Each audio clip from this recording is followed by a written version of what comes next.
Kaugnay sa latest sa bagyong Isang na posible hong magpaulan ngayong weekend, makakapanayan po natin si Chris Perez, Assistant Weather Services Chief ng Pag-asa. Magandang tanghali po sa inyo, Sir Chris. Chris? Yes, magandang umaga, Connie, at sa lahat po natin taga-subaybay. Opo, sa mga oras na ito, Sir, ano ho ang direksyong tinutumbok na ng bagyong Isang?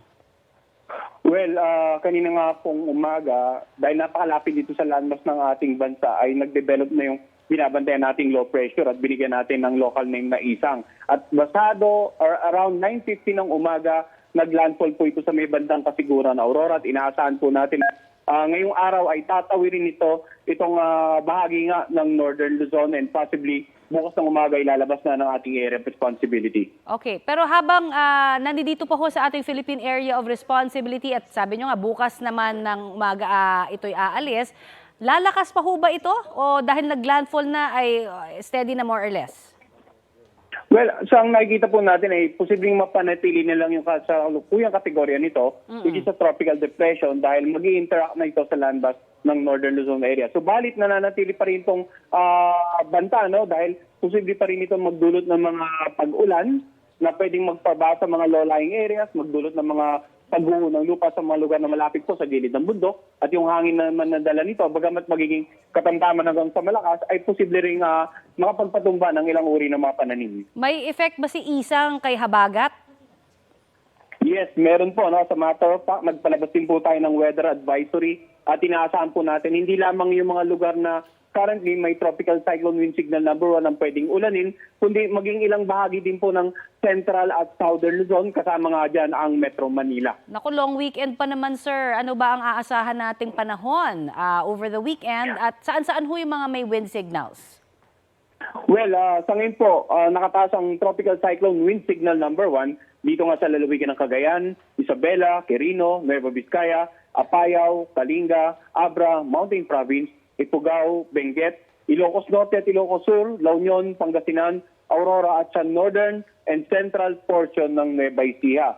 So paalala po natin sa mga kababayan dyan sa mga lugar na may wind signal, hanggat maaaring manatili muna sa loob ng bahay at patuloy na makipag-ugnayan sa kanilang local government at local BR officials para sa continuous disaster preparedness and mitigation measures.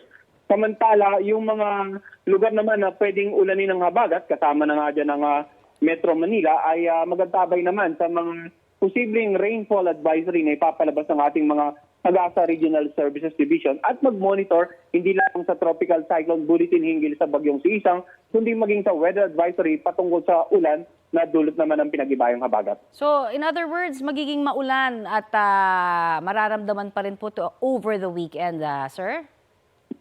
Well, inaasahan po natin, Connie, no, na posibleng sa darating na in between Saturday evening to Sunday morning ay magkaroon na tayo ng gradual improvement of weather. Pero yun nga, hanggang bukas, asahan po natin na may mga pag-ulan tayong inaasahan sa nakararaming bahagi nga ng Northern Luzon at maging sa mga ilang lalawigan dito sa Kanlura, bahagi ng Central Luzon at Southern Luzon. What about yung mga kababayan ho natin sa Visayas at dyan sa Mindanao? Magiging maulan din ho ba sa kanilang lugar?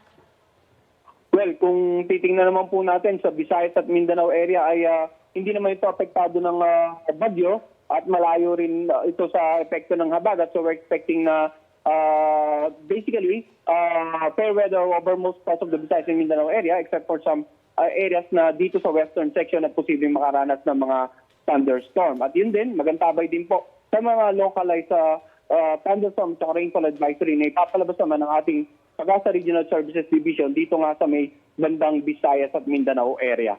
Alright, marami pong salamat sa inyong update na ibinigay sa amin dito sa Balitang Hali, sir. Thank you. Maraming salamat din po. Magandang araw. Yan po naman si Mr. Chris Perez, Assistant Weather Services Chief ng Pag-asa.